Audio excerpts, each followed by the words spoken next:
Muy buenos días, muchísimas gracias por seguir con Expocacia 2021. En este espacio los vamos a acompañar Marcelo Castro y Patricia Jiménez. La verdad que es un gusto ser parte de esta Expocacia. Muy buenos días, Marcelo. Buenos días, Patricia, y buenos días a todos los que nos están siguiendo en esta transmisión. Es un gusto iniciar este nuevo segmento dentro de lo que se ha programado para ustedes aquí en Expocacia. Y no sin antes, vamos a agradecerle a don Rodrigo Cubero, presidente del Banco Central, por esta excelente conferencia que acabamos de disfrutar, y además la industria alimentaria le quiere agradecer esos 4 años en que él ha estado en esta gestión y que siempre que la industria lo ha necesitado, él ha estado ahí disponible para ser parte de nuestros congresos, para ser parte de esa formación tan importante para nuestros empresarios. Así es que muchísimas gracias, don Rodrigo, por estar siempre ahí al servicio de la industria alimentaria.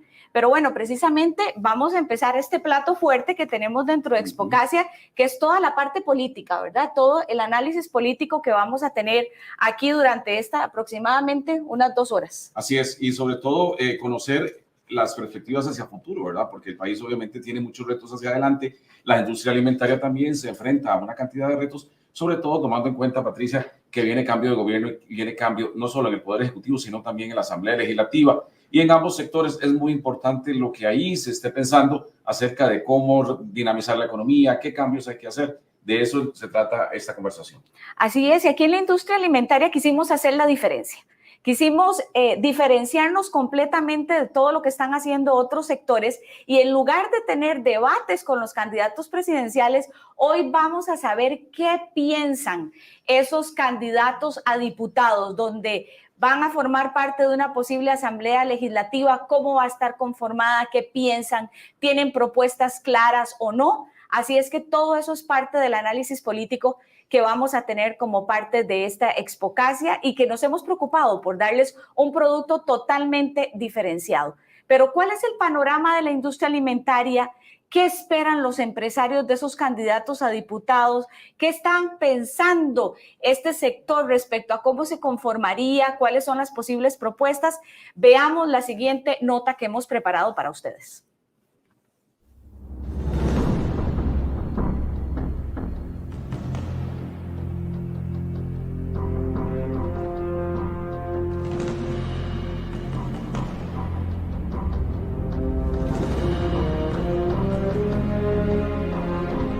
La industria alimentaria es uno de los sectores de mayor penetración en los ecosistemas económicos, agrícolas, industriales y de servicios del país. Eso significa que también forma parte de los mayores pagadores de impuestos, o también llamados grandes contribuyentes. Además, la industria alimentaria es el tercer sector exportador más grande del país, después de dispositivos médicos y agricultura. La mitad de nuestras exportaciones van a Centroamérica y la otra mitad al resto del mundo. Por esta y otras razones, para el sector de alimentos, las próximas elecciones presidenciales son vitales, y de las cuales dependerá hoy más que nunca el futuro de Costa Rica, un futuro hasta ahora incierto frente a la precaria situación de las finanzas públicas. Cuando hablamos de la revisión de instituciones que dejaron de ser o dejaron de cumplir la misión estratégica para la cuales fueron creadas, cuando tenemos una gran cantidad de instituciones que duplican sus esfuerzos, que duplican sus objetivos y que no alcanzan nada, no alcanzan logros ni mejoras en objetivos estratégicos como en la parte social de reducción de la pobreza.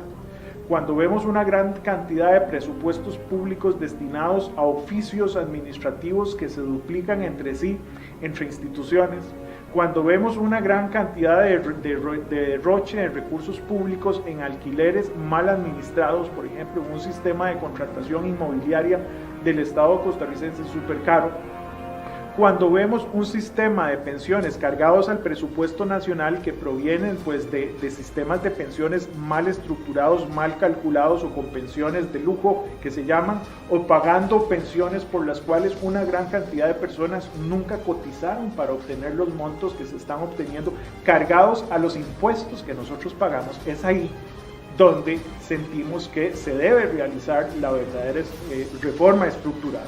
Es por eso que la industria alimentaria se opone a cualquier carga tributaria que afecte a las empresas, los presupuestos familiares y, por ende, el ingreso disponible del consumidor.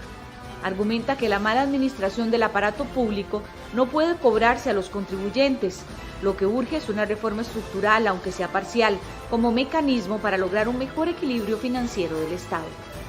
Por eso es que hoy en día hablar de reactivación económica y hablar de impuestos, pues son dos variables que se contraponen, porque son mutuamente excluyentes. No conocemos ningún país que haya salido de una crisis con el tipo de impuestos que actualmente se están proponiendo. Es decir, no podemos hablar de más IVA para nuestros consumidores, no podemos hablar de más impuestos de renta para los asalariados, para las empresas, sino que deberíamos estar hablando de todo lo contrario, de un proceso importante de reforma estructural del Estado, aunque sea parcial, aunque sea mínimo. Pero la verdadera y más importante reforma generadora de ingresos es el crecimiento, es la reactivación de la economía. Lo que pasa es que no es castigándote, lo que pasa es que no es imponiéndote un impuesto, no es diciéndote aquí hay una sanción, no, esto es hacia donde tenemos que ir y tenemos que ir de la mano con todo este proceso. Y a eso se llama planificación, a eso se le llama un plan estratégico, que en lugar de estarnos preocupando de ver cómo meto más trabas, deberíamos de estarnos preocupando en ver cómo algunas de las instituciones de este país empiezan a tener una visión de mediano y largo plazo, que es lo que a nosotros lamentablemente nos hace falta como país. Para nosotros en la Cámara lo que ocupamos es un Estado que apoye, que dejen de buscarnos y acosarnos con tanta carga y que sea más bien un Estado que nos dé competitividad. Entonces, ¿cómo hacemos para que el Estado nos dé competitividad? Y los funcionarios en el Estado pueden darnos competitividad. En lugar de estar trabando los procesos y trabando los documentos y trabando todo el sistema, deberían de estar más bien asesorando a las empresas, especialmente a las medianas y pequeñas. Y yo lo he vivido como empresario y lo digo con mucho cariño. Mi sueño se vio acabado en el 2020, en enero, tuve que cerrar una gran parte de la empresa y despedir 40 personas. Y le dábamos trabajo a las mujeres que cumplen un rol dual, ¿verdad? Jefes de hogar y madres de familia, ¿verdad? Y tuvimos que despedirlas porque no pude sostenerlas. ¿Qué tuve que hacer de nuevo? Empezar de cero. 7 años agarrados y tirados a la basura. Sin duda, la industria manufacturera es la que más sufre el acoso legislativo y regulatorio de la Asamblea Legislativa, del sector salud, del sector ambiente, de Hacienda y de las municipalidades. Y el sector político no sabe cómo poner en ejecución una verdadera mejora regulatoria. Cuando un país no tiene rumbo, cuando no tiene norte, se llena de un montón de ocurrencias legislativas, porque tenemos 57 diputados donde cada uno quiere ponerse su medallita y sacar un proyecto que personalmente le parece importante. Y resulta que ese proyecto pues tiene que ser financiado de alguna parte y por lo tanto hay que meterle impuestos a alguien para financiar aquella ocurrencia. Cuando tenemos un país sobreregulado, que yo sí creo fielmente, y yo creo que la mayoría de los empresarios creemos que estamos sobreregulados, y nos tiran a competir con gente a nivel mundial que ya ha ido entendiendo que la palabra es eficiencia y productividad, pues entonces estamos compitiendo un poco con las manos amarradas, ¿verdad?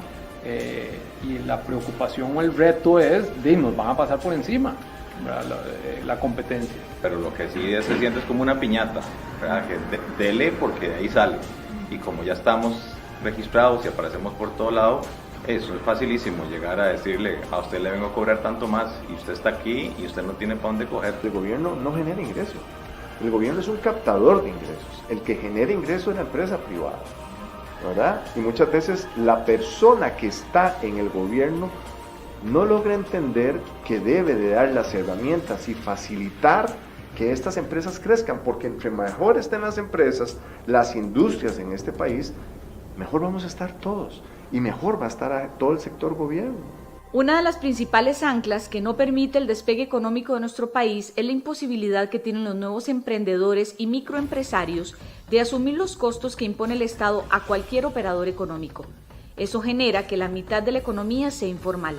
Según el INEC, solamente en actividades propias de la industria alimentaria hay unas 22.500 personas que se desarrollan en ese sector.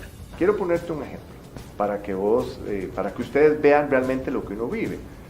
Yo tengo un punto de venta, no has pagado la patente, y llega una persona que probablemente tiene recursos o escolaridad muy baja, y es la que decide si te cierra o no te cierra un punto de venta, ¿verdad? Y ni siquiera maneja la ley, el que la interpreta es él, no es un abogado, él la interpreta. Entonces vos le das una serie de puntos y vos decís, no, vas a hacer un arreglo con la caja, ¿verdad?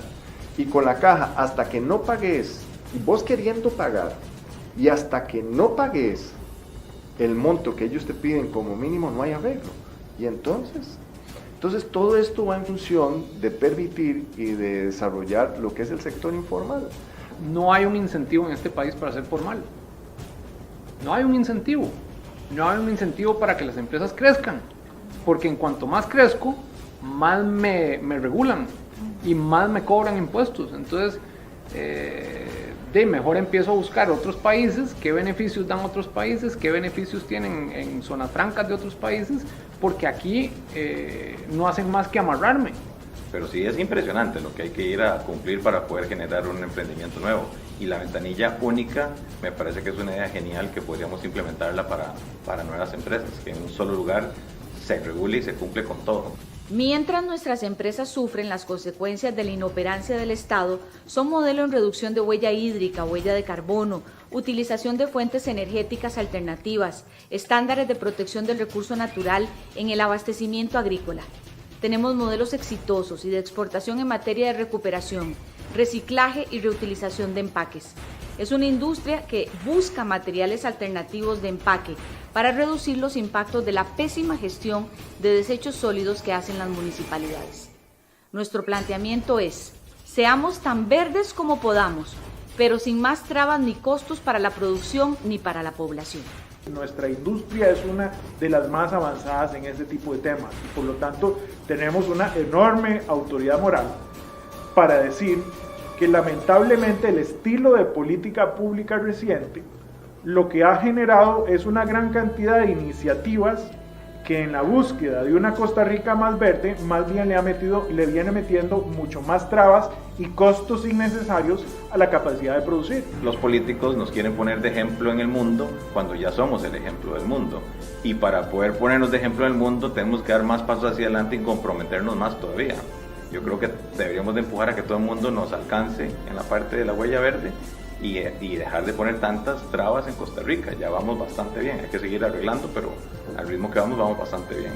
Ante esta realidad del sector, ¿qué proponen algunos candidatos a diputados?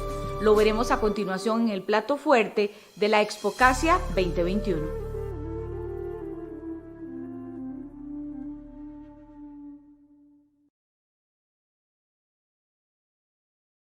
Expocacia 2021.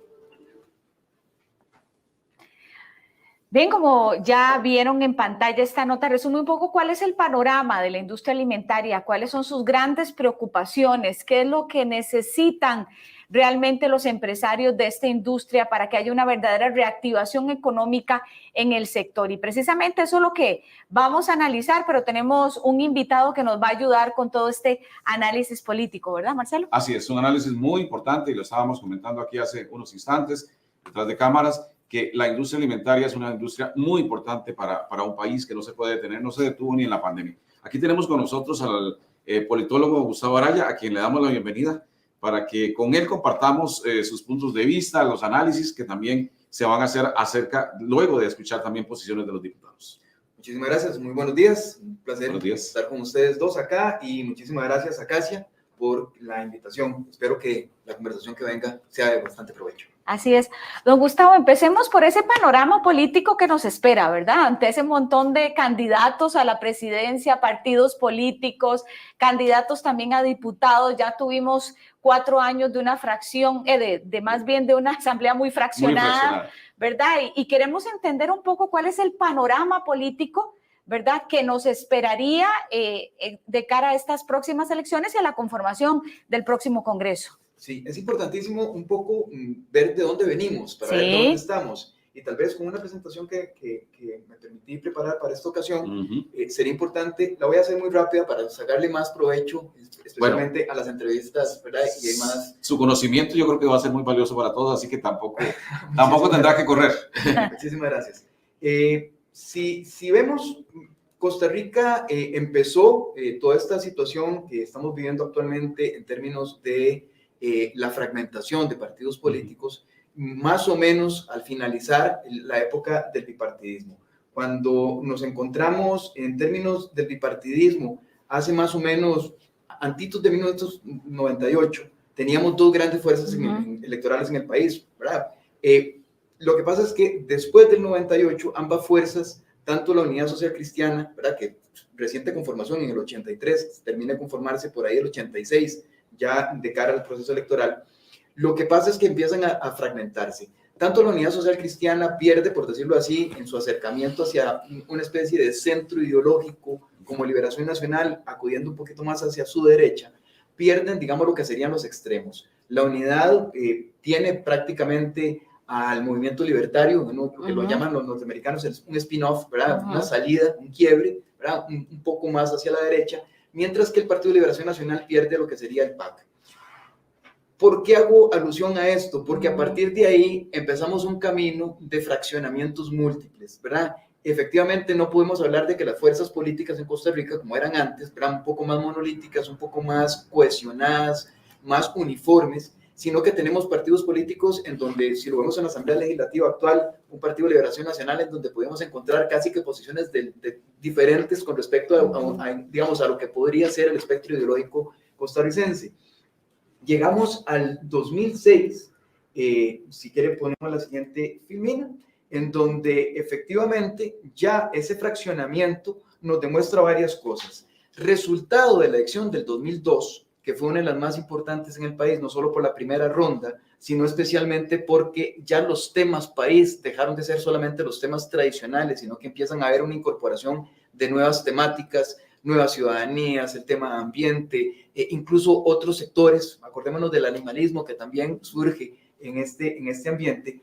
Lo que pasa acá es un tema muy interesante. Después de tener Costa Rica un 18% aproximadamente de abstencionismo, saltamos a casi un 34%. Más personas se vuelven no votantes. Pero por otro lado, las dos fuerzas políticas principales que no solamente se fragmentan, sino que se empequeñecen, después de que el Partido de Liberación Nacional convocaba un 40-45% y la Unidad un 30-35%, prácticamente las dos fuerzas desaparecen. Acordémonos del caso de los expresidentes, ¿verdad?, vinculados a casos de corrupción. Hay una gran masa electoral costarricense que, digamos, queda huérfana, por decirlo de alguna manera.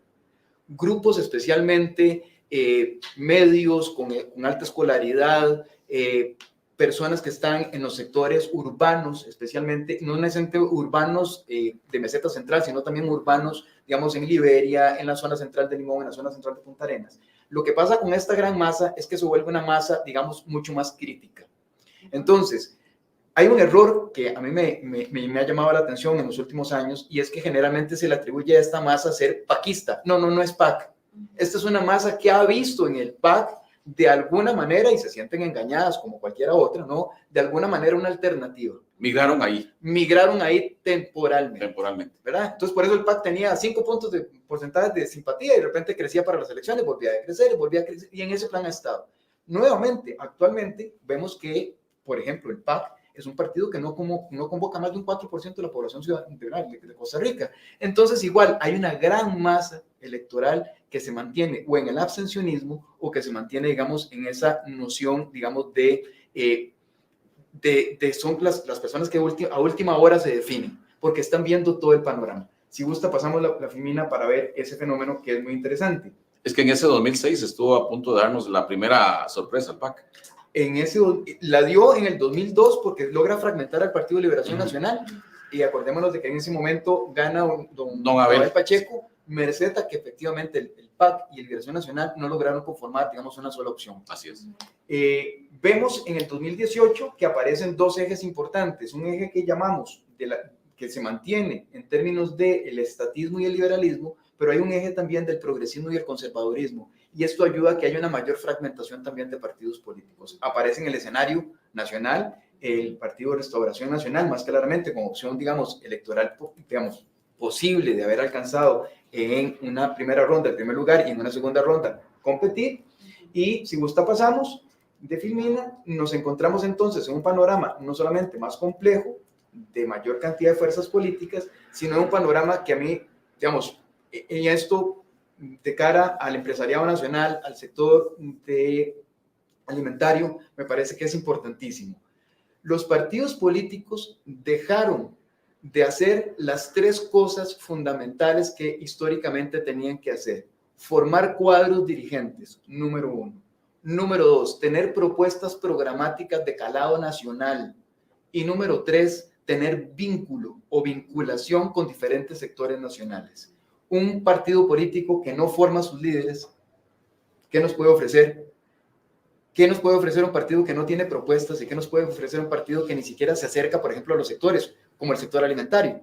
Entonces, ¿qué es lo que tenemos en Costa Rica? Y esta gráfica lo demuestra, es una polarización nacional en donde tenemos en el cuadrante de arriba los partidos políticos, digamos que podríamos llamar progresistas y estatistas, ¿verdad? Y esto lo hizo el Estado de la Nación con base en un panel de 300,000 personas, a la cual les pidieron que por favor respondieran una serie de preguntas. No le preguntaron si era progresista o conservadora, le hicieron una serie de preguntas para saber si estaba en uno u otro ámbito. Y tenemos ese cuadrante entonces con un 35% aproximadamente de la población ahí concentrada, mientras que en el cuadrante de abajo tenemos un 25% de la población que es conservadora estatista. Ahora bien, uno se preguntará, bueno, ¿por qué entonces en Costa Rica el estatismo gusta tanto?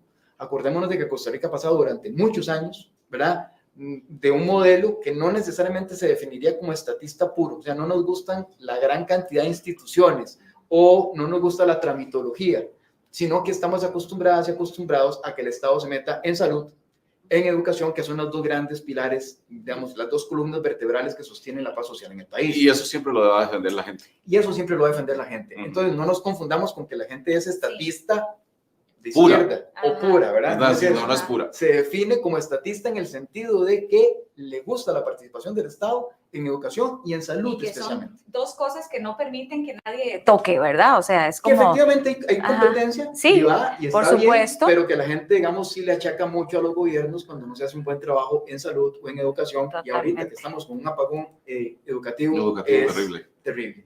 Si gusta, pasamos de Filmina. Y entonces nos encontramos acá en un panorama actual.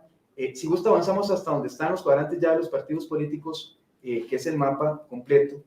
Y ese, digamos, es el panorama que podríamos ver de acuerdo a las elecciones actuales.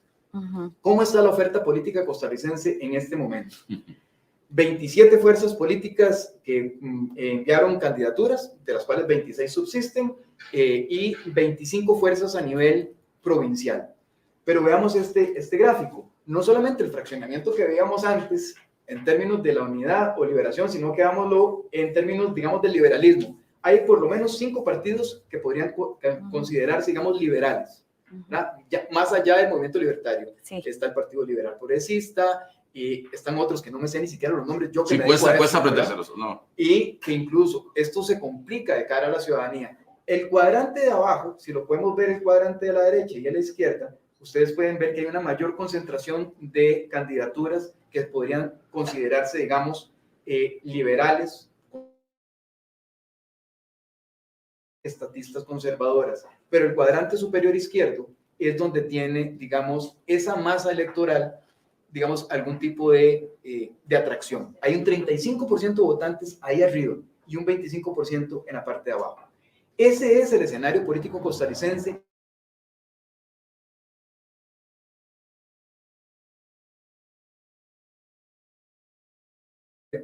Más adelante vamos a volver sobre este tema. No ofrecen respuestas o programas que logren diferenciarse uno de otros. Si creemos que el panorama está complejo, imagínense lo que es para un votante, como es, ¿verdad?, común, de a pie, cualquiera de las personas que no necesariamente se dedican a este tema o no necesariamente son empresarias o empresarios que están muy pendientes del tema político. ¿Cuál es la orientación? ¿Cuál es la brújula? ¿Cómo poder tomar la decisión en este panorama tan complejo, con ofertas que se parecen muchas entre unas y otras, y que efectivamente para poder destacar los partidos políticos están haciendo campañas que yo sé que no viene al caso, pero las campañas actuales no son como las mejores para poder diferenciarse uno de otros, ¿verdad? Ese panorama político si gusta, lo dejamos acá. Exacto. Es el que tenemos en Costa Rica en este momento. Muy interesante. De cara a la industria alimentaria, don Gustavo, ¿cómo lo ve? Porque lo vemos mucho de cara a nosotros los ciudadanos, a los votantes, ¿verdad? Pero de cara a la industria alimentaria, ¿pueden respirar tranquilos los industriales Englobado todo también, ¿verdad? Patricia, en el sector privado como tal. Exacto. Sí, el sector privado como tal, pero por otro lado, efectivamente, el sector, digamos, alimentario, que me parece que es fundamental, como decía don Marcelo, es un sector que no puede detenerse, pandemia o no pandemia, ¿verdad? Tenemos que comer. Exactamente. Es lo básico que hay en este país y que pareciera que muchos de los políticos parecieran no entender. Hay muchas cosas que pueden esperar, pero no las alimentan. Exactamente, ¿verdad? Es un tema, digamos, capital. De cara al empresariado, especialmente en términos generales, pero especialmente al empresariado del sector alimentario. 3 recomendaciones. Como no hay liderazgo en los partidos políticos, o no hay liderazgos claros, ¿verdad? Cada quien ha conformado el partido político que ha querido según su propia visión o su propio ego. Desgraciadamente hay que decirlo de esta manera. Sí, porque a veces no media lo ideológico. No media lo ideológico, ¿verdad? Me enemisto con un don Marcelo, entonces yo formo mi propio partido. Entonces... Es como de berrinche, sí. ¿verdad? Sí. Entonces, o veo que no tengo opciones porque don Marcelo no me dio el puesto que yo quería, entonces me voy, ¿verdad? Entonces, esos liderazgos es fundamental. Digamos, la primera recomendación para el sector es identificarlos. ¿Cuáles son efectivamente los liderazgos que sí tienen un calado distinto de los liderazgos por berrinche, o los liderazgos que tuvieron, digamos, rencillas políticas de otra índole? No, los liderazgos que efectivamente podrían tener, digamos, propuestas, que es el segundo elemento. ¿Cuáles son esos liderazgos con propuestas programáticas que uno podría decir, tal vez no lo sabe todo, pero efectivamente nos pudiésemos acercar a ellos o a ellas para conversar y tener una mejor exposición? Y el tercer elemento que me parece fundamental es empezar desde ya, no esperarse a ver quién queda en las próximas elecciones, sino como lo hemos venido viendo acá, especialmente con la Asamblea Legislativa, cómo empezar a tener acercamientos ya con candidaturas que tengan una alta probabilidad de resultar electas, especialmente, digamos, en lo que serían las cabeceras de provincia. Me parece que eso es fundamental como mapa de momento.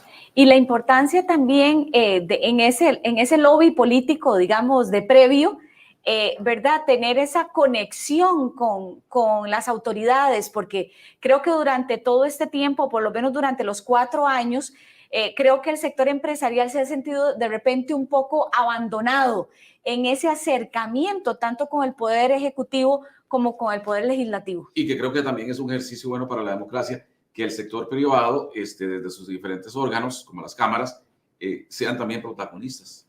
Fundamental. Fundamental. Yo no diría que no solamente se sienten, fueron abandonados por el sector político, ¿verdad? Efectivamente, porque los liderazgos que se han establecido en el país, no hablemos de 8 años, hablemos un poquito más allá, últimos 15 años, digamos, han perdido vigencia realmente, digamos, de estar preocupados por los sectores, por los principales sectores que son, digamos, el motor económico del país. Hay un acento importante, no digo que no sea relevante el tema ambiental o el tema social, pero nada de eso sin cacao no hay chocolate. Entonces no podemos tener una buena política social si no hay de dónde producir lo necesario para que esa política social se lleve a cabo, ¿verdad? O pretender, digamos, hay quienes decimos que ambientalismo con hambre no se vale. Entonces, de esa manera, digamos, ese acercamiento con esos liderazgos, esa formación incluso, ¿verdad? Prestarse las cámaras no solamente para el tema del lobby, que es fundamental, sino también para educar. Exacto, hay un papel educativo que las cámaras especialmente tienen que llevar a cabo con el sector político, resultado de ese, decía Luis Antonio Sobrado, de ese desenchufe de los partidos políticos con respecto a la realidad. Y que entonces ahora más que nunca la sociedad civil, como un todo, debe tener un papel más protagonista, deberíamos hacer más conciencia de eso. Sí, yo digo que incluso no menos críticas o menos críticos, sí, claro, sino que esa criticidad se transforme en movimiento. La criticidad por la criticidad, cuando uno llega a redes sociales y critica, eso no gana nada. Ahí no, porque no se gana nada. Exacto. Y sigue habiendo división. Es una criticidad activa y que me parece que es fundamental. De hecho, normalmente el empresariado tenía la mala costumbre de que se acercaba solo a los sectores que le eran, digamos, favorables. Yo creo que hay que tener una conversación, y eso es una recomendación que le di al sector también, que abra la posibilidad, que abre el abanico de posibilidades de conversación y de negociación y de formación con distintos sectores. Ya no va a volver el bipartidismo como lo conocíamos antes, ya aquellas viejas estructuras que habían empresarios que se metían a la parte política y entonces conocían bien el vínculo entre uno y otro, ya no más. Ya en política no se está metiendo necesariamente el empresariado, y las personas que llegan, desgraciadamente, llegan con un conocimiento muy básico. Exacto. O sin propuestas del tema. Y a veces se ven o se sienten contra el sector, pero precisamente por ignorancia. Ahí es donde es fundamental la parte de la industria alimentaria, de educar a esos líderes políticos en esos temas fundamentales para el sector.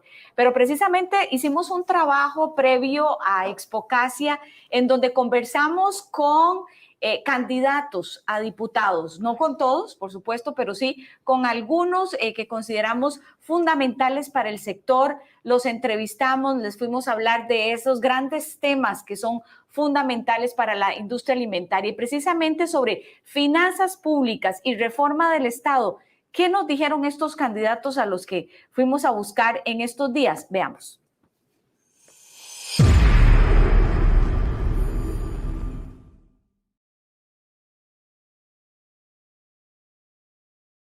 ¿Cómo vamos a pagar el enorme déficit? ¿Cómo afrontaremos la gigantesca deuda? ¿Y cómo vamos a pagar los gastos del Estado?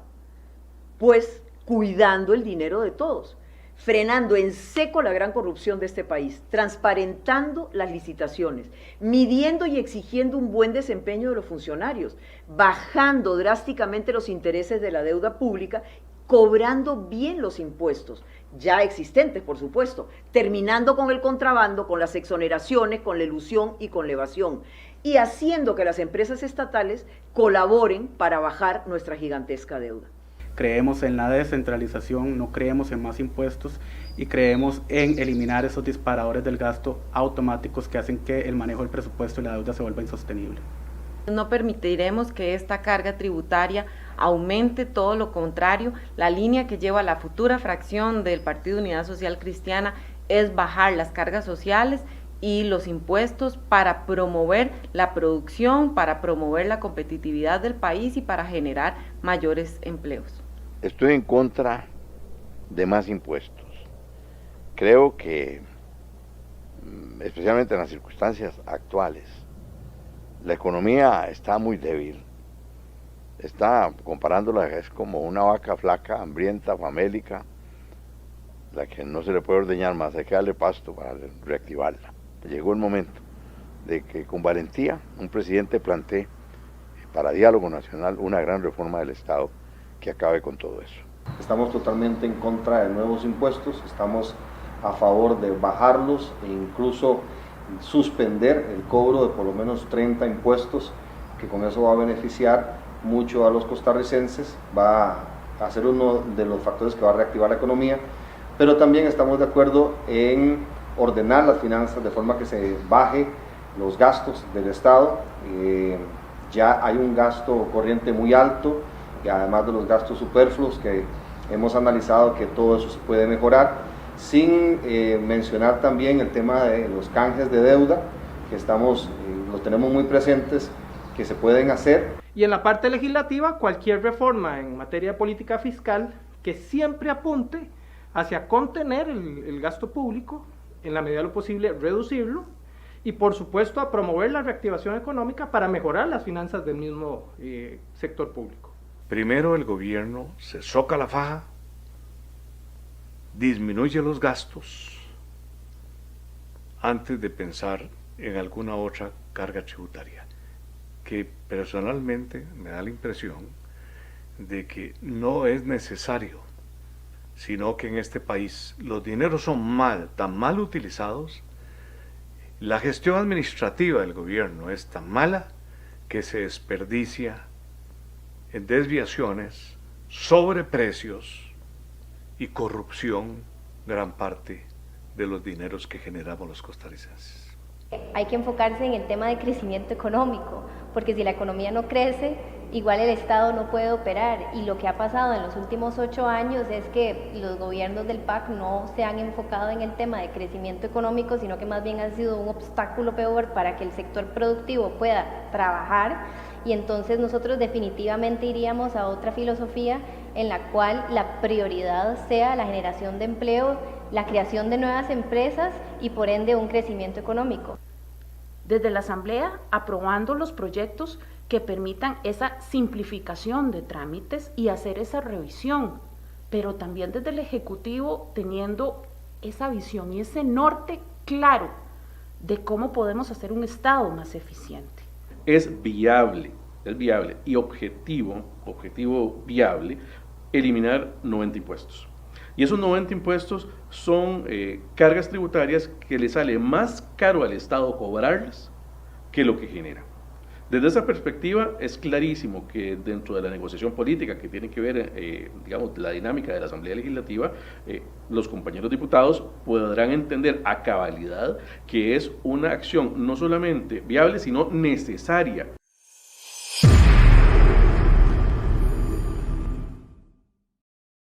Vamos a ir tratando diferentes temas, ¿verdad? Vamos a ir tratando temas que tienen que ver, como lo vieron, con finanzas públicas, reforma del Estado, vamos a ver trámites, vamos a ver agenda verde, vamos a ver economía informal, que son parte de esos temas que son infaltables para la industria alimentaria. Y don Gustavo, ¿cómo vio el panorama con este primer tema? Con muchas dudas. Exactamente.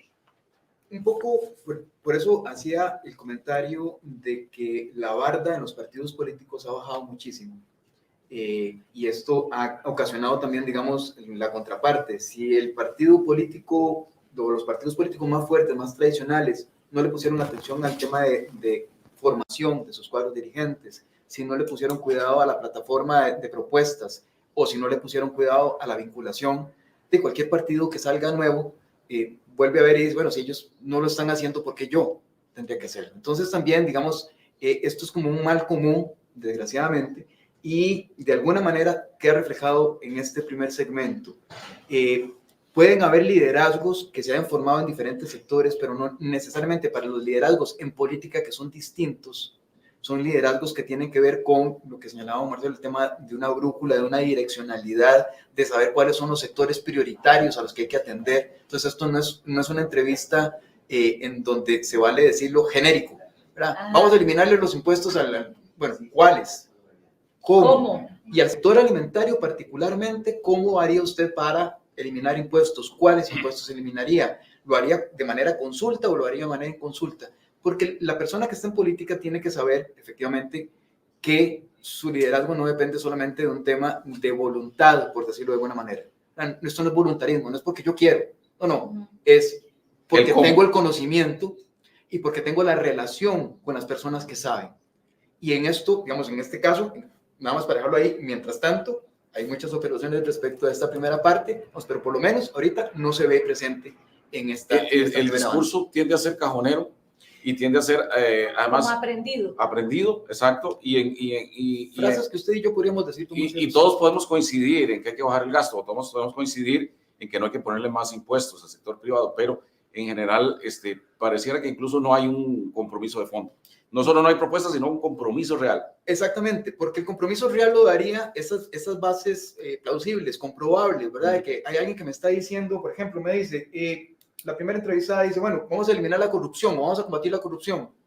De acuerdo, estamos esperando, no sé, miles de años por ver quién podría hacer esto. Pero bueno, actualmente, ¿cómo lo haría?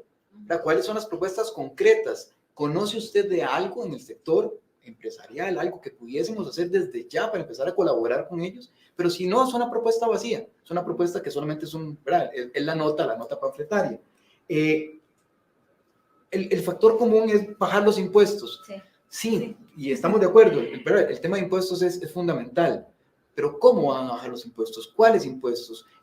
Costa Rica es un sector en donde políticamente, cuando usted piensa en bajar impuestos, hay alguien que le salta y le dice, eso no, ¿verdad? Entonces, ¿cómo hacer ese balance de poderes? De repente te tratan de muy derechista y...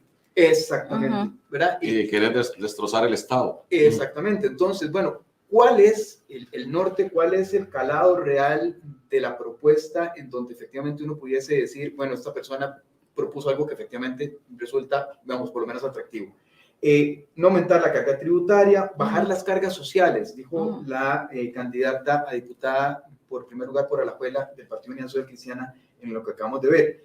Eso es un tema interesante. Sí. De nuevo, no es la frase cajonera, o podría hacerlo, pero si se viene acompañado, por ejemplo, de lo van a hacer gradualmente, exacto, lo van a hacer por sectores, van a hacer una amnistía, lo van a hacer para pequeñas o lo van a hacer también para las grandes empresas, ¿verdad? Que era un poco lo que decíamos en el video inicial, ¿verdad? Un poco la preocupación del empresariado de la industria alimentaria, que más bien propone que eso sea escalonado, que una empresa pequeña pague como pequeña y una empresa grande pague como empresa grande. Claro, y se dice fácil, voy a bajar las cargas sociales, Ajá. pero es operativo, por ejemplo, para el caso del Seguro Social, de la Caja del Seguro Social, habría que ver, porque la Caja con la pandemia ha sufrido un duro golpe en sus finanzas. Exactamente. Entonces ahí es donde yo diría que, digamos, de recomendación al sector especialmente, ¿verdad? ¿Cómo atendemos esta propuesta? Ajá. Porque la propuesta, todas pueden sonarnos muy bien, pero yo haría una selección de propuestas y diría, ok, esta es una que pudiese ser posible. Atendiendo el tema de la caja, bueno, ¿cómo pudiésemos hacer para financiar la caja? ¿Verdad? Proyectado, no crearle un faltante ahora, sino que con todas las nuevas empresas, con todas las nuevas contrataciones, máxime ahora que estamos en el rebote económico, ¿verdad? Que el Banco Central acaba de indicar que la propuesta de crecimiento del Producto Interno Bruto es aproximadamente 5.4 puntos porcentuales para lo que sería el próximo año y 3 puntos y pico para el 4.5 para este año. Entonces, uno podría llegar, por ejemplo, con una propuesta mucho más clara y obligando al sector político a que de alguna manera concrete. Bueno, hagámoslo así. ¿Qué le parece? Si mientras llegamos a ese porcentaje, entonces el tema de la caja, que ahorita no está recibiéndolo, lo va a ir recibiendo paulatinamente. ¿Cómo podemos hacer para afinar el lápiz? Ese acercamiento es necesario en este momento y especialmente, de nuevo, no con la crítica de que efectivamente hay quienes se nota que efectivamente no tienen propuestas claras, sino que aquellas que las tienen, ¿cómo pudiésemos hacer para colaborar? Más que nunca, yo creo que el sector político está requiriendo en este momento del conocimiento y la formación que desde los diferentes sectores económicos se les pueda dar. Y veíamos también un balance, ¿verdad? Gente joven, y unos muy jóvenes, y otros ya un poquito más grandecitos, por no decirles viejos.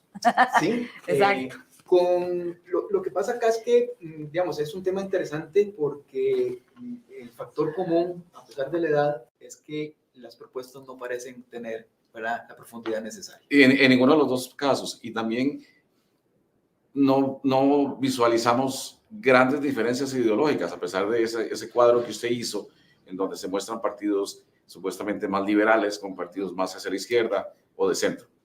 Bueno, eso es fundamental, Marcelo, porque normalmente, de nuevo, aunque la población se pueda definir como tal y los partidos se definan como tales, ¿verdad?, las propuestas suelen ser, digamos, de un área común. Entonces, salvo pequeños diferencias, que de nuevo no se van a lograr ver en la publicidad, sino que tienen que ser vistas con el relacionamiento uno a uno con los diferentes equipos económicos, con las diferentes personas que van a llegar a las diputaciones y con las candidaturas a la presidencia de la República, va a ser la única forma, ¿verdad? Va a ser, no podemos hacerle una toma abierta, para utilizar el término, ¿verdad?, de comunicación, no podemos hacer una toma abierta del sector político, vamos a tener que tener un Zoom, un cara a cara con cada una de esas personas que van a llegar al poder y efectivamente hacerle las preguntas mucho más concretas, pero también las propuestas. Yo insisto en esto, no solamente demandar una respuesta, sino sugerirles la respuesta posible. Me encantó, por ejemplo... No quedaría otra, entonces. No queda de otra, porque, por ejemplo, me gusta mucho en donde dicen canjes de deuda o suspender impuestos, que lo mencionaba Francisco Prendas, ¿verdad? O el Partido de Liberación Nacional que dice, bueno, hay que apostarle al crecimiento económico. Bueno, pero es que el crecimiento económico no se da sobre la base de lo automático, ¿verdad? Para que haya crecimiento económico tiene que haber impulso desde la política pública. Tiene que haber medidas que no... Exactamente. Esas medidas son las que tienen que darse en este momento, porque ojalá pudiese el Banco Central en enero despertar con la noticia, o en febrero o en marzo darnos la noticia que ya no es 5.4, sino 5.7, ojalá 6 puntos, ojalá 8, ¿verdad?, para tener un crecimiento económico, pero eso no es resultado de una voluntad, sino de políticas públicas claras en ese sentido. Sí, definitivamente hace falta profundidad en esas propuestas. La verdad son propuestas muy básicas, discursos aprendidos, nada nuevo de lo que hemos escuchado durante los últimos años, pero ¿cuál es otra de las preocupaciones que tiene este sector? Y es el exceso de trámites y además el acoso legislativo, o sea, esa idea de que cualquier ocurrencia dentro de la Asamblea es un impuesto más para el sector. Veamos a ver qué dicen los diputados sobre este tema.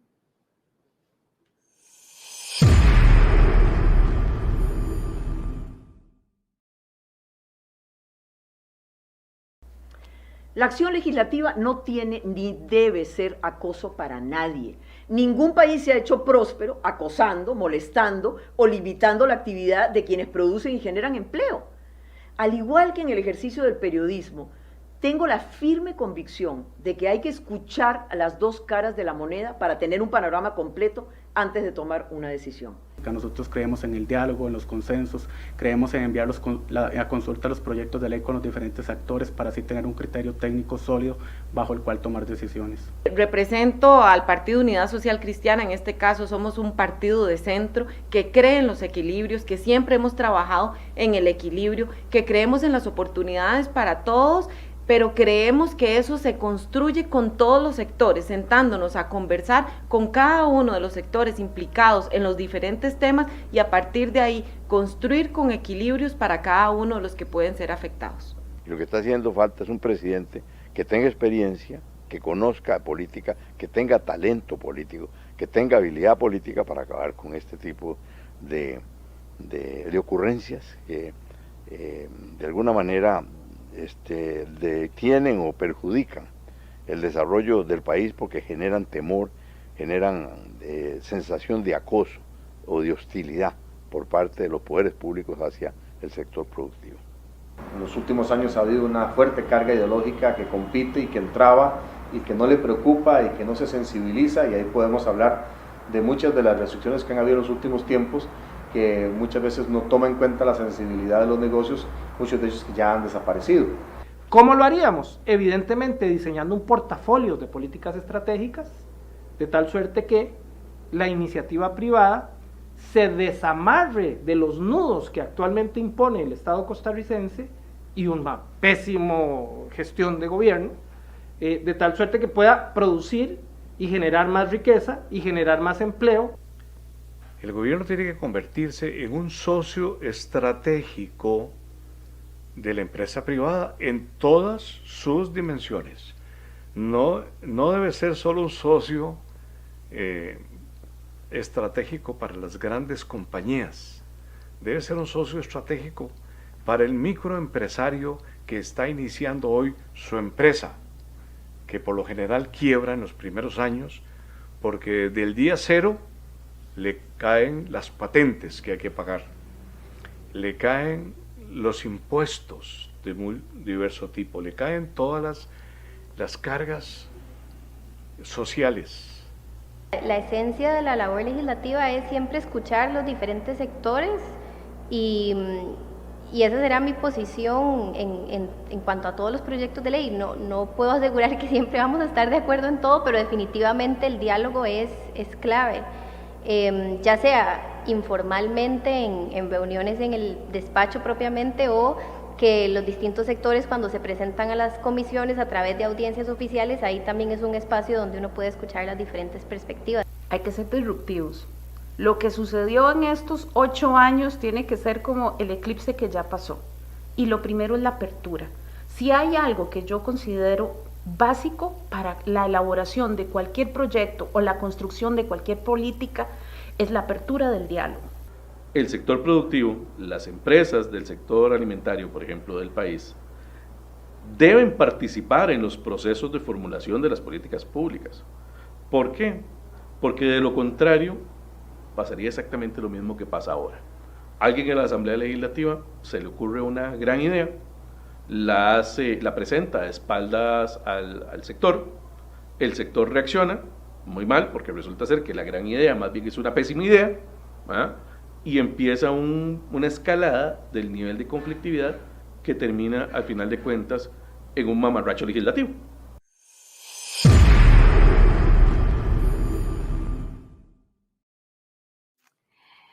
Bien, como vemos, este es otro tema importantísimo para el sector, esa cantidad de trámites abismales que hay que cumplir, aparte de toda esa parte del acoso legislativo, como le hemos llamado, ¿verdad? O sea, de que cualquier posible proyecto se financia con el tema de la industria alimentaria. Sí, es un tema para mí vital. O sea, es vital, aunque algunos dirían, pero ¿por qué se come acoso legislativo?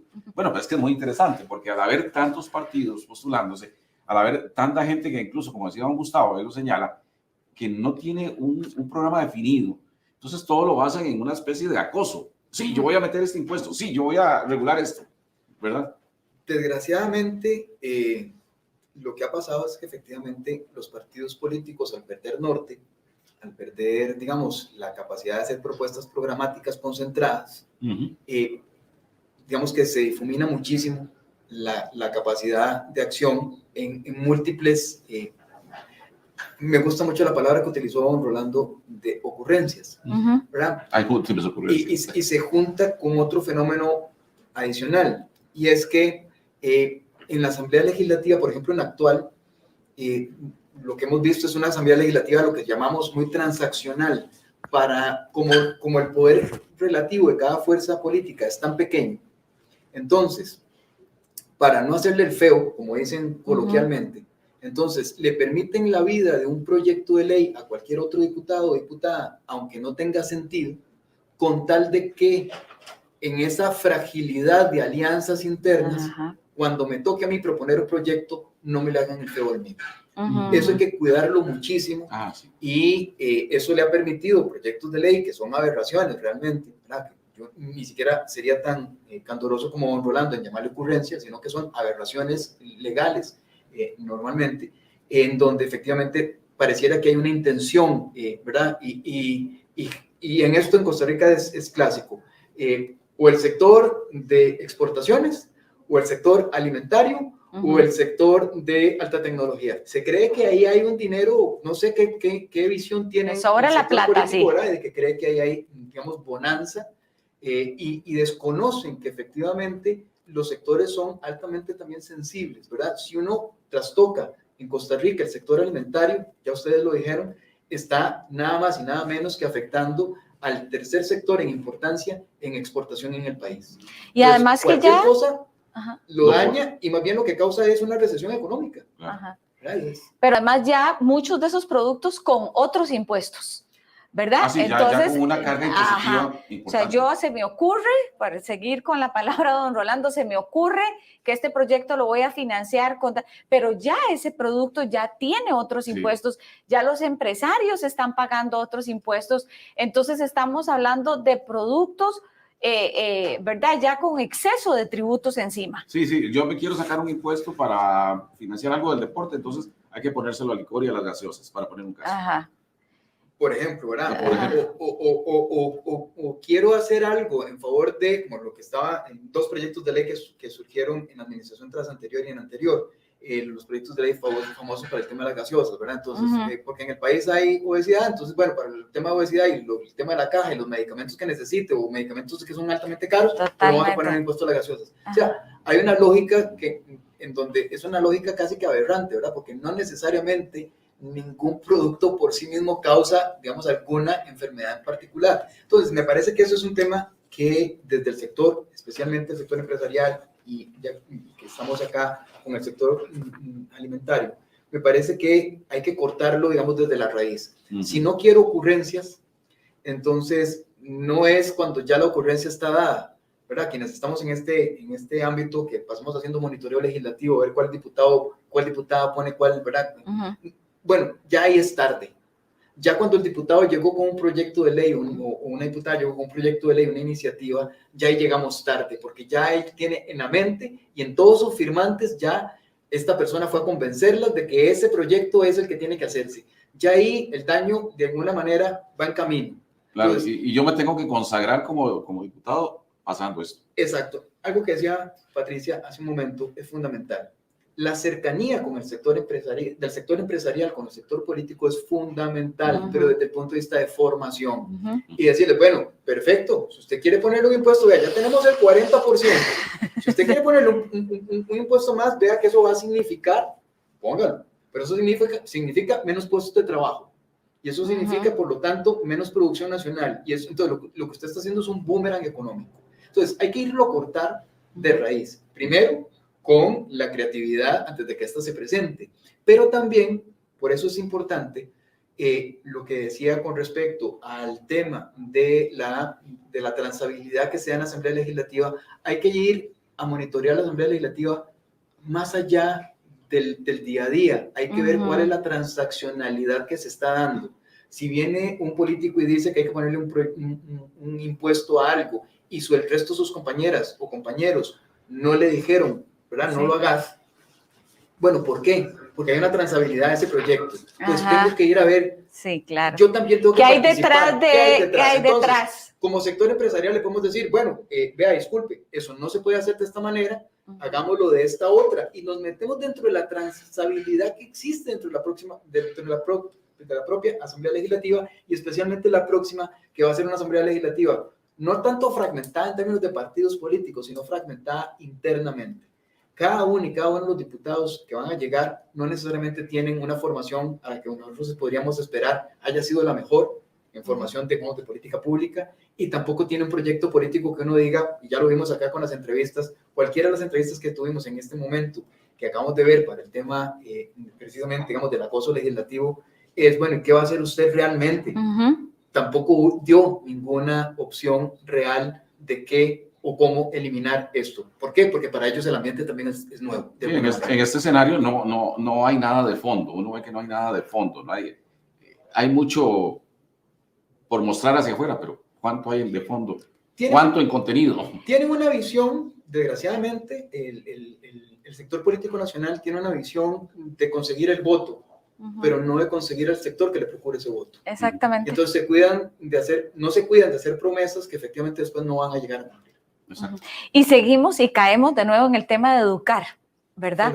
Fundamental, porque, o sea, muchas de estas ocurrencias son precisamente por la ignorancia, ¿verdad? En el tema regulatorio, en el tema de los impuestos, en el tema de productos, etcétera. Y es fundamental que la industria alimentaria, sé que lo ha hecho, que es un esfuerzo importante, pero hoy más que nunca, como usted indica, es hacer ese lobby político previo, ¿verdad? Para poder lograr que no haya tanta ignorancia en el tema que le importa al sector. Sí, y un tema que ustedes más que yo lo realizan a diario, y es que no necesariamente es ir a buscar al diputado o diputada en la Asamblea Legislativa, sino es traer al diputado o diputada a la casa donde se produce el alimento en Costa Rica.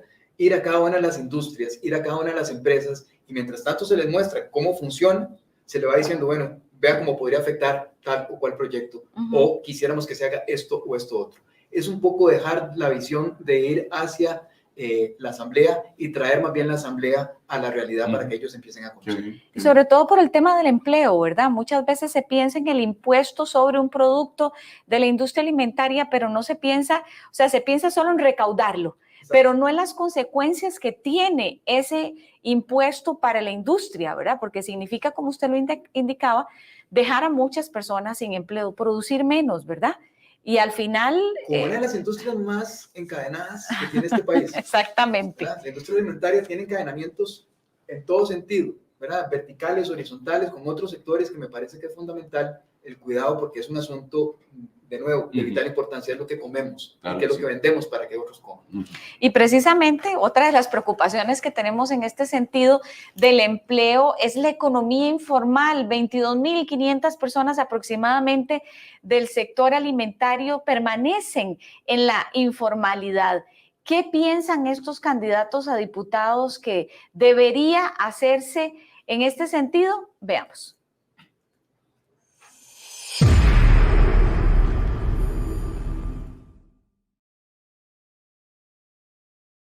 Prohibir trámites no especificados desde el inicio, apoyo total a los pequeños emprendedores, medir la eficiencia de las instituciones encargadas y establecer ventanillas únicas por objetivo con plazos razonables y aplicación del silencio positivo. Ser empresario en Costa Rica resulta ser un calvario con las pautas que pone el Ministerio de Salud, las municipalidades, la Caja Costarricense del Seguro Social, el Ministerio de Trabajo. Entonces nosotros creemos en la descentralización, incentivar la inversión, fortalecer el régimen de zonas francas y el turismo como motor del desarrollo nacional.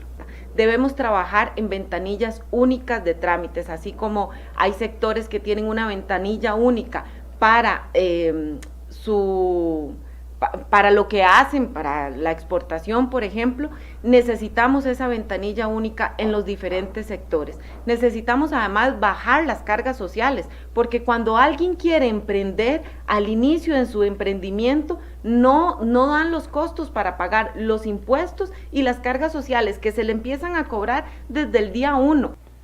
Yo estoy pensando de que una de las maneras de acometer esto con eficacia y con poder es declarando emergencia nacional el problema de la tramitología que hay en este país y utilizar todos los grandes adelantos tecnológicos como las tecnologías blockchain, muy conocidas en el mundo de la tecnología, pero desconocidas absolutamente en el manejo y la administración del Estado costarricense. Y ahí tenemos nuestro programa de 100% fibra óptica en todo el país, para que no solamente sea más fácil participar de la tecnología, insertarse como profesional o como negocio a la parte tecnológica, sino que sea más fácil participar de temas de hacienda, participar de temas legales, participar de permisos. Cuando digo ventanilla única digital, usted se mete a una página web, presenta todo ahí, sin moverse de su casa, no importa donde usted viva. Este Estado facilitador se presenta como un socio estratégico de la iniciativa privada. Y cuando hablamos de iniciativa privada en Nueva República estamos pensando, sí, en la iniciativa económica, en los empresarios, pero estamos pensando también en la iniciativa en todos los niveles. Hay que hacer una amnistía tributaria, hay que simplificar todos los trámites, hay que dejar los que son realmente necesarios y hay que establecer cargas escalonadas mientras la gente se va afianzando en su empresa. Nuestro candidato ha hablado de que precisamente para los nuevos emprendedores y para las pequeñas empresas ir a un sistema donde las cargas sociales sean diferenciadas dependiendo del tipo de emprendimiento, y esa es una forma de darle un poco más de aire a las empresas que están, bueno, que son pequeñas y especialmente a los emprendedores que apenas están empezando. El tema de simplificación comienza nuevamente por ese matrimonio entre las diferentes instituciones, con un liderazgo claro desde el Poder Ejecutivo, pero nosotros como facilitadores, aplicando los proyectos en función de hacer esa revisión para crear ese clima económico, socioeconómico, que permita la inversión. Una alianza entre las instituciones de control, entre las instituciones que deben velar por la seguridad social o por el fisco, con el que produce. Esa es la principal alianza estratégica entre el sector público y privado que debemos promover, y pues, por supuesto que las demás.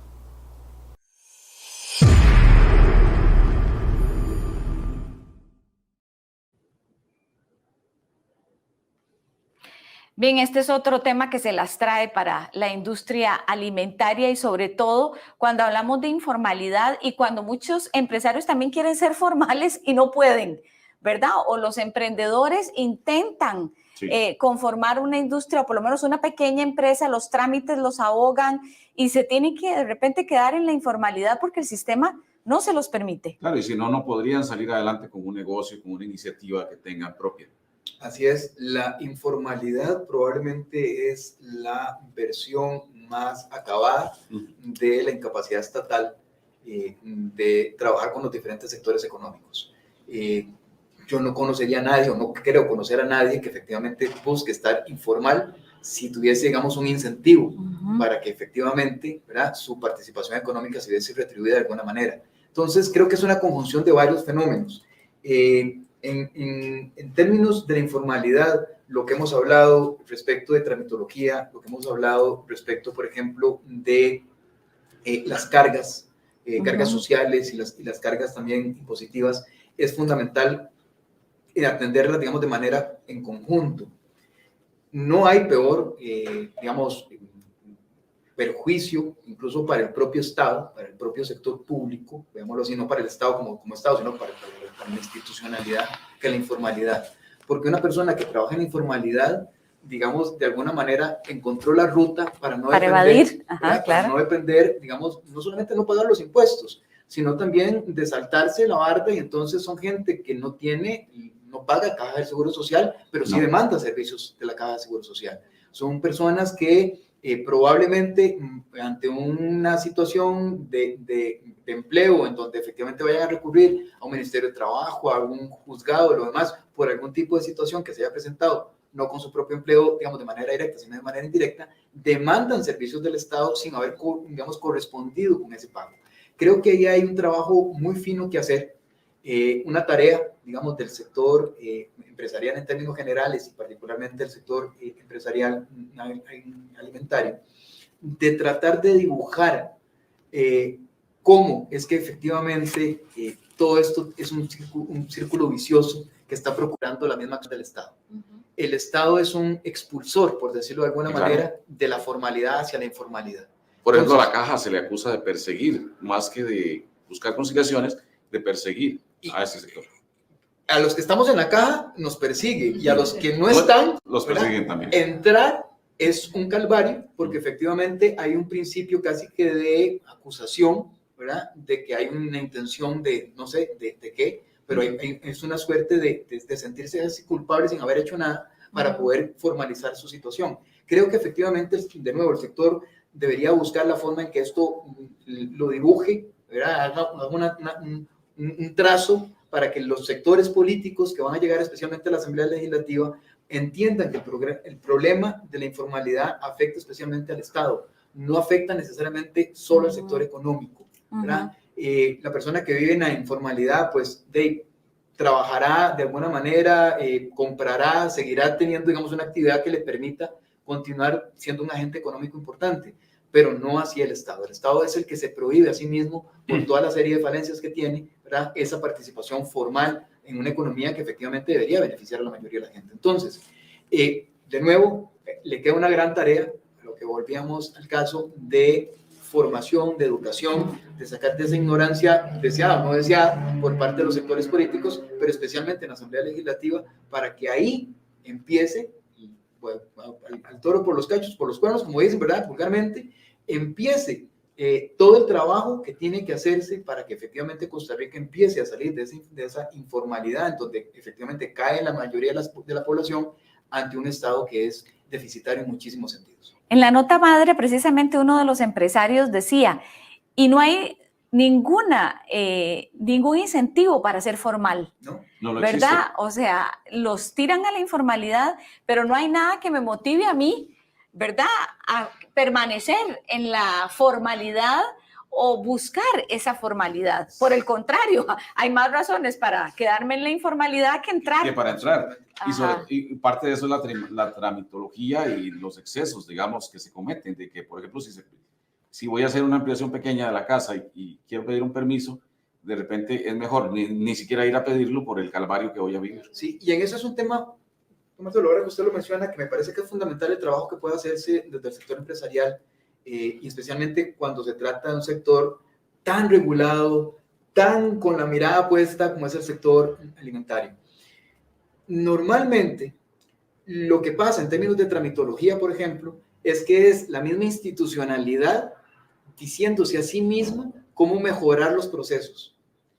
Cuando el empleado o empleada pública, no es por demeritarlo, pero no necesariamente sabe dónde duele, dónde es que incomoda al sector empresarial para que efectivamente una actividad pueda tener un mayor éxito. Entonces, creo que hay una participación importantísima. Hablábamos extra micrófonos de lo que sucede en Inglaterra, lo que sucede en Canadá, donde hay un incentivo efectivamente para la reducción de tramitología, pero bueno, quien dice dónde me duele, cuándo me duele, cómo me duele y por qué me duele, es el empresariado. Claro. Al político no le va a llegar porque no necesariamente, ¿verdad? Hay una crítica fundamental que es que llegan a política y nunca han pagado una planilla. Bueno, mostrémosle efectivamente cómo funciona. Y además, esos que están ahí arriba en la escala, sean diputados, ministros o presidente, no se dan cuenta que a nivel medio, de mandos medios, hay personas especialistas más bien en entrabar todo. Absolutamente. Y probablemente, y esto es un hallazgo cuando uno ve la tramitología institucional. Normalmente los trámites principales, los que están a vista de un reglamento, son los que uno normalmente, digamos, trata de revisar para que haya mejoras, pero hay una serie de trámites informales que se crean día a día, que son esas ventanillas automáticas que se crean de un momento a otro, Sí. eso es tramitología que se crean de un momento a otro a nivel municipal, que es terrible, ¿verdad? Tenemos 83 realidades, 82 realidades prácticamente, con cada una con su tramitología. No hay quien les diga, por ejemplo, el régimen municipal, por favor, póngame un estándar, que no importa si yo abro un negocio o pongo una empresa en Huehuechea o la pongo en el Cantón de Mora, o sea, no hay tal cosa. Tiene que haber uniformidad. Tiene que haber uniformidad, pero también una uniformidad mínima, ¿verdad? Exacto. No, claro, Sí. más bien tratando de reducir plazos, Exactamente. tratando de reducir Y papeleos. ahí yo creo que, de nuevo, hay un papel activo que debería fungir el sector empresarial, de señalarle al sector político, precisamente, es, ni siquiera me traiga esa ley, arrégleme esto, que está mal. No me traiga nuevas. Busquemos cómo mejorar lo ya existente, que es algo que mencionaba también una de las personas del sector de la industria alimentaria, que me parece que es fundamental. Veamos a ver qué tenemos, porque probablemente alguien ya sí lo está tenemos haciendo suficiente, bien. creo. Ya tenemos suficiente. ¿Qué podemos hacer y cómo podemos convertirlos en un modelo antes de que haya creatividades por todo lado? Hay varios posibles diputados nuevos que son incluso ahorita alcaldes. Conocen lo que pasa en las municipalidades. Y son de los que de alguna manera habría que pedirles cuentas, a ver cómo estuvo, ¿verdad?, su función, efectivamente, si redujeron o no la tramitología a nivel local. Gustavo, y además se habla mucho de ventanilla única, se habla de digitalizar los procesos, pero a mí me preocupa esa parte, ¿verdad?, y también de cara a la industria, porque digitalizar los trámites a veces es escanear los documentos, los miles de documentos que me piden, y digitalizarlos es no ir a entregarlos, sino escanearlos. Entonces, más que digitalizarlo para eso, sería disminución de trámites. La no creación de ventanillas únicas que funcionen realmente, toda la tramitología que se da, que pierde rastro no solamente en papel, sino que además se transforma en una digitalización de escaparate, ¿verdad?, de fachada, porque en realidad no funciona. Son elementos que más bien motivan precisamente a muchas personas, no solamente a nivel de empleo, sino también de creación de negocio o de encadenamientos que pudiesen darse en diferentes sectores, a recurrir a la informalidad. ¿Para qué pasar por ese calvario si más bien pasándolo por alto, ¿verdad?, o dándole una vuelta lo logro? ¿Cómo lograr que efectivamente haya un incentivo? Es la parte importante, pero también mostrar la otra cara de la moneda, cómo la informalidad se convierte en un desincentivo para que el país avance realmente en la parte económica. ¿Verdad? Y esa frustración del emprendedor, ¿verdad? Lo hemos visto con la pandemia, gente que se ha quedado súper profesional, que se ha quedado sin trabajo, que de repente ahora cocina, que de repente ahora vende otros productos, que tuvo que buscarse un ingreso. Algo que le diera dinero. ¿Verdad? Y que dicen, lo más frustrado es que no he podido ni siquiera terminar de montar mi empresa. Son tanto los trámites que no se puede, ¿verdad? O el empresario o empresaria que también ya estando establecido con un panorama económico halagüeño, que uno dice, bueno, hay un crecimiento de más del 5% para el próximo año.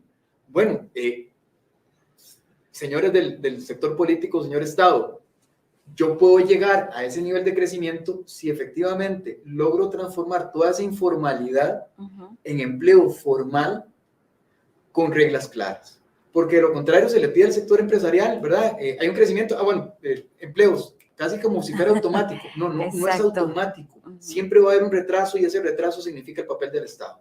El Estado tiene que ser un facilitador estratégico precisamente para que la informalidad desaparezca y aparezca la formalidad. Y la única manera de mover la aguja no solamente es con un parque empresarial importante que ya tiene Costa Rica, sino efectivamente con el parque empresarial fundamental en este país que está establecido, que puede seguir creciendo y que puede seguir teniendo encadenamientos con esos que se quieren formalizar. Y poner su pyme, su mediana empresa, ¿verdad?, y que ya podrían estar dependiendo de las grandes empresas ya establecidas. Y por estudios se sabe que una empresa normalmente, si sobrevivió los 5 primeros años, puede hacer que continúe, porque muchas mueren en el intento, ¿verdad? Y si en el primer intento no lo logré, porque lo que recibo es para pagar cargas e impuestos, qué difícil, ¿verdad? No hay nada que me motive. Ahí sería un tema interesante de cara a lo que pudiesen hacerse como propuestas, es que el mismo sector empresarial llevara las propuestas de alguna manera precocinadas, para utilizar el término, ¿verdad?, predigeridas, que le llegue para evitar la creatividad en la Asamblea Legislativa, para combatir el tema de tramitología, la informalidad, ¿verdad?, llegar de una vez y decirle, bueno, señor diputado, no solamente qué piensa ¿qué le parecen estos 2 o 3 proyectos de por dónde podríamos ir y efectivamente empezar a impulsarlos? El lobby no tiene que ser solamente lobby en contra de lo que hay, es favorable a lo que podríamos llevar. Y creo que ahí hay un trabajo importantísimo que hacer. Sí, llama la atención, digamos, que al inicio de este gobierno, sin pandemia, un gran esfuerzo para poner en orden las finanzas, y en eso el sector privado también tenía conciencia de que sí era necesaria esa lucha. Y aportó. Pero luego, entonces, ok, salgamos nuevamente a volar garrote a esos empresarios que son los que generan los impuestos. Desgraciadamente así ha funcionado, y yo creo que ante este panorama que estamos viendo, en donde las figuras políticas no necesariamente tienen claridad y no necesariamente han dicho son frases, ¿verdad? De nuevo, frases cajoneras, frases con las que todos podríamos estar de acuerdo, pero nadie dice el cómo. Yo creo que esos cómo es un poco responsabilidad también de irselos a mostrar y empezar viendo que o de soplárselos, como, ¿verdad? Porque efectivamente ante una hoja en blanco, que es lo que tienen ahorita los sectores políticos, bueno, vamos nosotros a escribírsela. Me parece que sería un tema. Buen punto. Exactamente. Bueno, y otra de las preocupaciones del sector es también la agenda verde. Una gran preocupación, ¿verdad? Cómo hay imposiciones en este sentido frente a una producción que se ve amenazada por tanta regulación verde o ambiental. ¿Qué dicen los candidatos a diputados con los que hemos conversado durante todo este panel? Veamos con este último tema que tiene que ver con la agenda verde, esa agenda ambiental.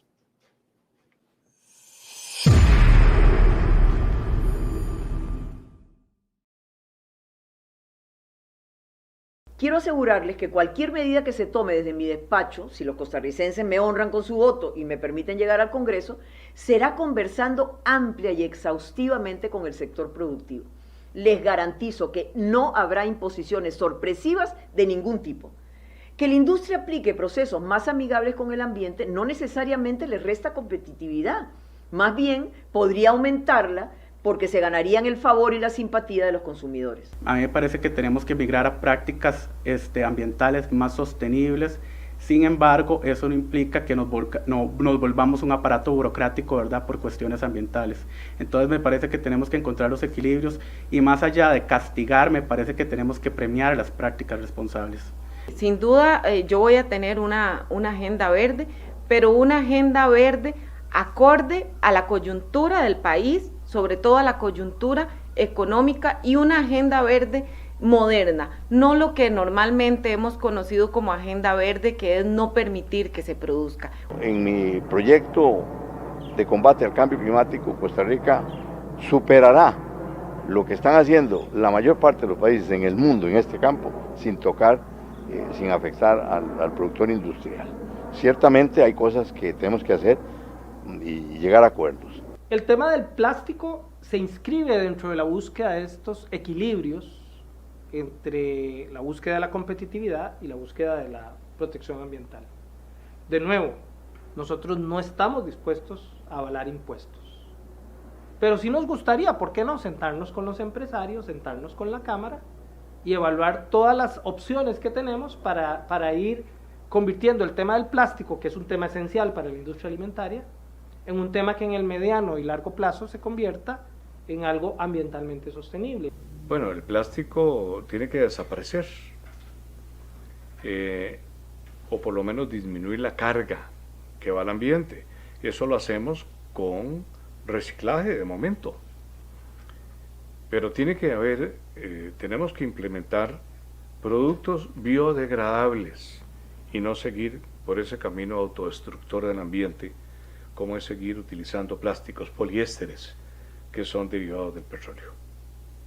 O sea, sí tiene que permitirse que la gente o las empresas puedan producir, y que lo ambiental, por más que es importante, no puede ser un obstáculo para la producción, porque igual así no vamos a llegar a ningún lado. Entonces tiene que haber equilibrios.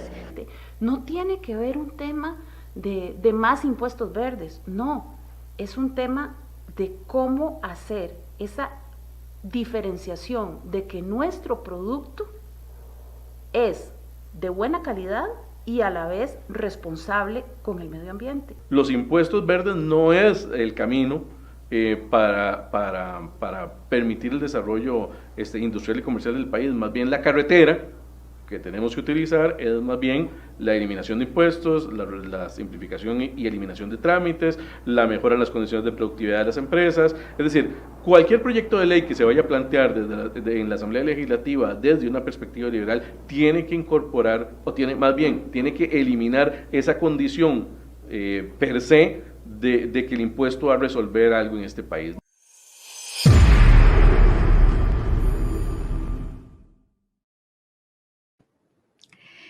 Bien, este es otro tema que se las trae, la agenda verde. Completamente. Desde que el tema ecológico entró en las agendas de los partidos políticos, siempre va a tener mucha relevancia, pero también siempre va a tener como un tinte populista, en el sentido de que muchos de estos aspirantes políticos que no tienen, a cargos públicos, que no tienen como ideas claras, pueden, como dicen, tomar de ahí como ideas o guindarse de ahí para proponer cosas que a veces no tienen como asidero. Exacto, y el plástico es precisamente uno de los principales problemas siempre en este tema de la agenda de un exceso de regulación en la parte ambiental, en la parte verde, y que también ponen en entredicho la producción de ustedes, de los empresarios de la industria alimentaria. Don Gustavo.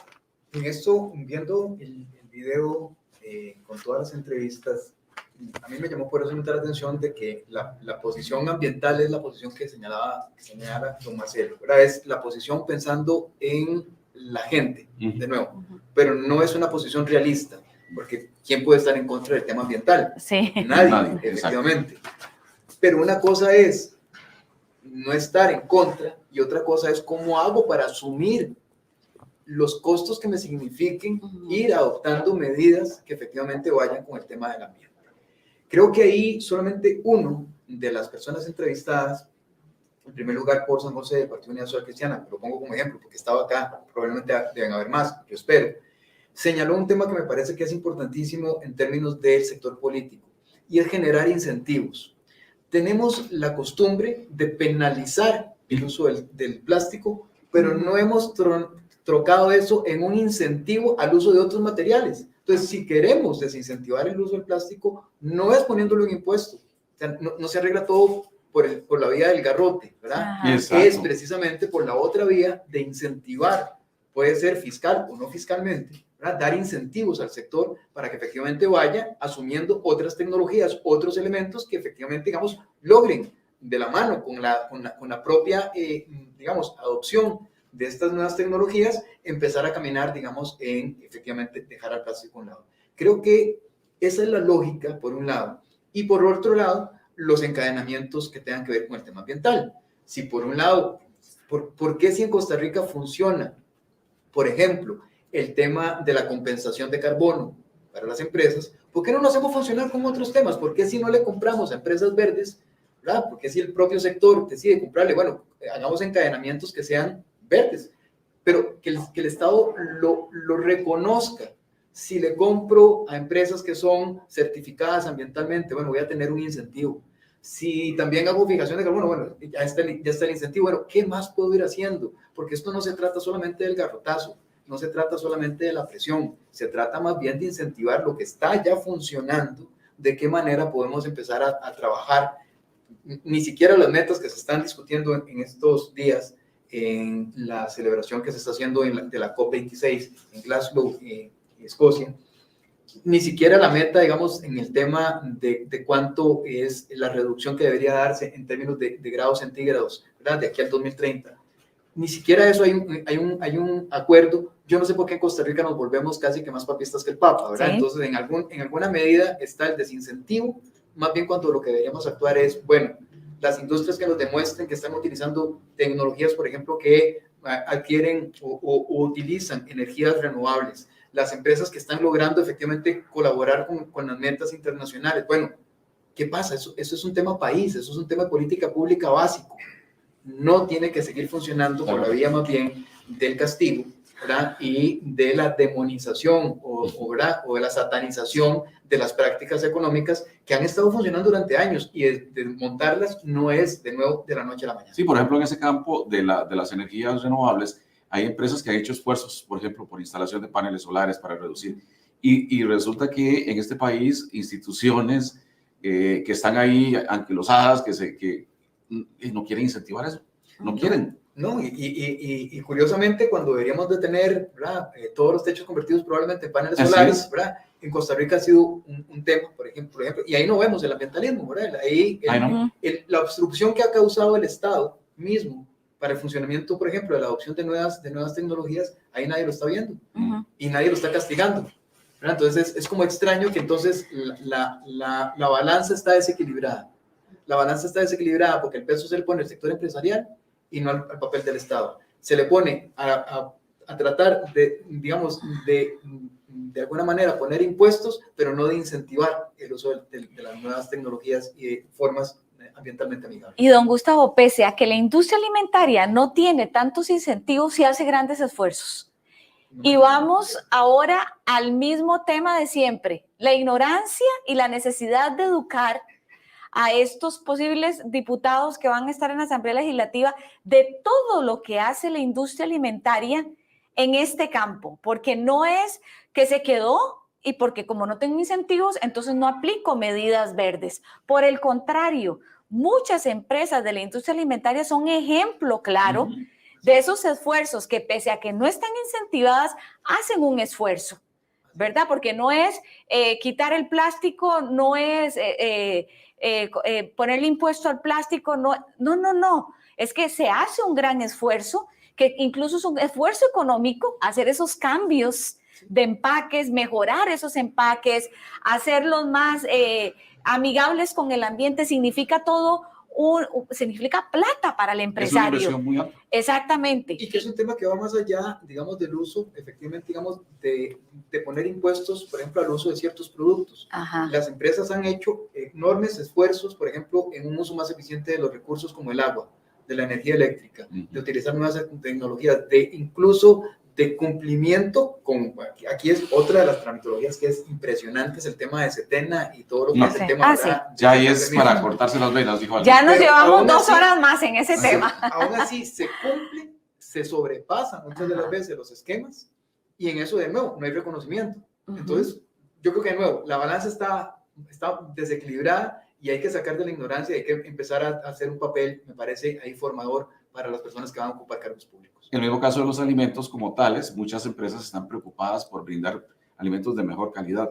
Aún así, no hay un incentivo para esas. Entonces, mucha gente dice, sí, puedo comprar un producto que sea dietético, que me permita tener menos libras, pero resulta que el producto sale más caro, porque no hay incentivo.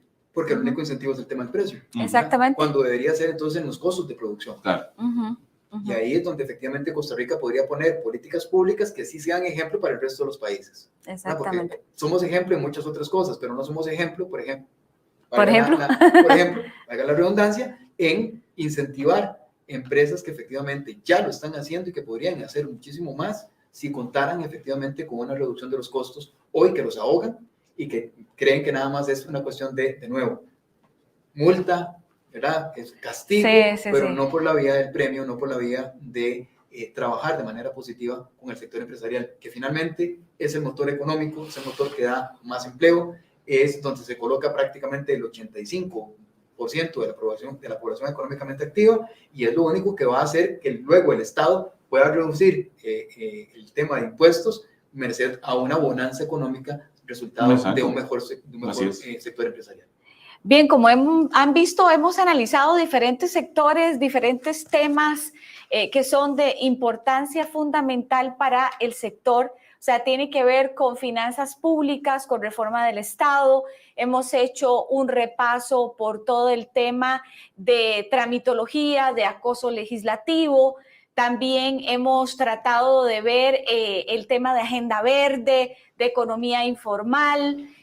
Definitivamente es parte de todo este proceso que hemos analizado acá políticamente con la ayuda de don Gustavo Araya y también con esas entrevistas que hicimos de previo con candidatos a diputados. Pero precisamente para tratar de cerrar todo este foro que nos ha permitido un análisis político interesantísimo. Yo he estado muy entretenida, no sé ustedes, espero que sí, pero para hacer como las conclusiones de a lo que hemos llegado, nos acompaña ahora don Mauricio Musmani, que es el presidente de CASIA y con el que rápidamente, Gustavo, vamos a hablar de esas grandes conclusiones, ¿verdad? Porque nosotros en nuestra conversación hemos llegado como a puntos importantísimos como es el lobby político previo, como esa educación, ¿verdad?, en temas fundamentales para el sector, en buscar esos espacios importantes de previo a estos y de acercamiento a estos candidatos. Y don Mauricio, me imagino que usted coincide con nosotros en que tiene una gran tarea ahora. Creo que la tiene el país completo, esa gran tarea. Así es. Porque aquí en la industria alimentaria lo que nos interesa es ver cómo seguimos creciendo, cómo hacemos para que la economía crezca y sin duda alguna las empresas nuestras siguen creciendo. Creo que los temas que hemos tocado hoy han sido fundamentales y es fundamental acercarnos a los nuevos legisladores que va a tener la Asamblea Legislativa. Los próximos 4 años en el país van a ser importantísimos, me parece. Porque estamos llegando a un punto donde tenemos que volver a creer de que la empresa privada es la única que produce crecimiento y produce riqueza en el país. Y tenemos que trabajar de cerca con el sector público y que el sector público entienda que es un acompañamiento, un trabajo conjunto entre la empresa privada, el sector público, para que el país crezca, la economía crezca y por ende el sector alimentario pueda seguir creciendo. Ahora hablábamos del sector público, de si reducir el gasto o pagar más impuestos, pero yo creo que es un tema de eficiencia. Si el sector público fuera bien eficiente en este momento, nadie lo estaría cuestionando.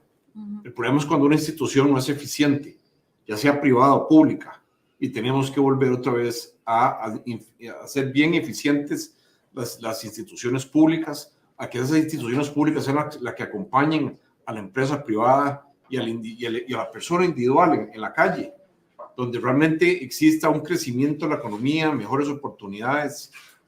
Nadie duda de la inversión del Estado en la educación y en la salud, pero tenemos que empezar a utilizar los recursos de la mejor manera.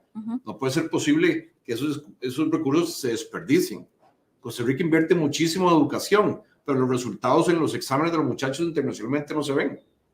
Tenemos que volver, el país no va a salir adelante si la educación no mejora y si no tenemos gente bien competitiva. Y el problema que a mí me preocupa es que se nos hagan dos Costa Ricas. Un sector privado que yo sí creo que va creciendo, un sector de servicios, de empresas transnacionales, se ha montado un montón de centros de servicio, de empresas internacionales, y yo cada vez veo más viniendo a Costa Rica y vienen simplemente porque la gente en Costa Rica les da resultados. Entonces sí creo que tenemos que volver otra vez a trabajar en los próximos 4 años, sector privado, sector público, hacer todo un engranaje ahí que sea lo más eficiente posible, que nos acompañemos, pero que el sector público sienta que ya no lo están persiguiendo y que tenga los incentivos para seguir creciendo y que la inversión se siga dando en Costa Rica. Don Gustavo. Una cosa que usted menciona, don Mauricio, me llama poderosamente la atención porque el sector empresarial de la industria alimentaria, igual, obviamente está muy interesado en que la educación funcione y funcione bien, claro, en que la salud funcione y funcione bien, pero también está interesado en que esa educación y esa salud no se convierta en un lastre, más bien como es actualmente, ¿verdad? En donde efectivamente no solamente por el lado de las pruebas, sino que la plata que se está llevando, por ejemplo, el Ministerio de Educación hoy en día, no se ven, no los resultados, es que incluso uno ve que está mal utilizada. Entonces los recursos que finalmente salen del sector privado es como, bueno, no da los resultados, pero además ese dinero me está creando, es como ir para atrás, ¿verdad? No es que no salimos bien en las pruebas PISA, es que además tenemos un apagón educativo. No es que los chiquillos y las chiquillas no están logrando pasar ¿verdad? De 6º grado, no es que no están llegando ni siquiera a la universidad, es que ya ni siquiera tenemos un modelo que esté funcionando en ese sentido. Ahí creería que obviamente es un trabajo de mucha más larga data que solamente los próximos 4 años, pero que efectivamente empieza, dicen que el largo plazo y el corto plazo empiezan el mismo día. Claro. Y a ustedes les toca una labor que probablemente no empieza el 8 de mayo, sino que empieza probablemente desde hoy. Correcto. Yo creo que no deberíamos estar, la empresa privada, y en el caso nuestro de la industria alimentaria, estos son problemas que posiblemente nos atañen, pero no deberíamos estar gastando esfuerzos para resolverlos. Son problemas que el sector público y los políticos del país los deberían tener resueltos desde hace muchos años. pero bueno, sí hay que participar y cada vez siento que tenemos que participar más si queremos que esto camine por buen camino. Y sí, como decía Gustavo, uno siente como si tuviera un mecate amarrado al pie y trata uno de correr y de repente no puede correr porque siempre siente ese jalón hacia atrás. No solamente no avanza, sino que más bien va para atrás. Muchas veces va para atrás cuando el jalón es muy fuerte y tenemos que ir haciendo ese cambio para el bien de Costa Rica, porque la economía tiene que seguir creciendo y tenemos que entender que el crecimiento se da en la empresa privada, en el sector privado acompañado del sector público, con buenas políticas de Estado y con instituciones eficientes, y eso Costa Rica lo ha venido haciendo bien. Hoy decía don Rodrigo, presidente del Banco Central, que estamos creciendo al 5.4%. Yo creo que ese crecimiento podría ser muchísimo mayor. Y estamos muchas veces desaprovechando la inversión. Es decir, yo creo que estar metido Costa Rica en Centroamérica y al tener vecinos con problemas mayores que los nuestros, nos dan una ventaja, porque la inversión no se va a ir para otros lados. Así es. Pero tenemos que aprovecharla, y eso pasa. Es decir, si no aprovechamos ya, el tiempo pasa y las oportunidades, si uno no se monta en el vagón adecuado, se pierden. Y creo que eso Costa Rica tiene que aprovecharlo en los próximos años, y hemos ido dejando pasar esas oportunidades. Y don Mauricio, tal vez para ir cerrando, la importancia también de que los políticos vean al sector empresarial como un aliado y no como un enemigo, ¿verdad? O lejos de las negociaciones, sino que hay una disponibilidad del sector privado a sentarse, a conversar, a buscar y a hacer consensos que nos sirvan a todos y que nos beneficien a todos al final. Sí, nos hemos estado reuniendo con varios de los candidatos a la Asamblea Legislativa. Yo le decía a Mario el otro día que sí me gusta que veo gente joven, preparada, con conocimiento de la causa, y creo que eso es importante, que la gente que llegue a la Asamblea Legislativa tenga ese feeling o ese sentimiento de urgencia y que entiendan cuáles son los problemas que no nos hacen crecer. Y entonces sí creo que una buena Asamblea Legislativa nos puede ayudar mucho a resolver estos problemas. Y no se trata de creatividad, yo creo, ¿verdad, don Mauricio? Yo creo que la materia prima está, o sea, el empresariado está y funciona. Ya ha demostrado que a una pandemia le ha hecho frente y está para adelante. ¿Qué faltaría, diría usted, como para que los políticos lo noten, por lo menos, de que ahí están? Ahí está el empresariado costarricense, está dando la cara.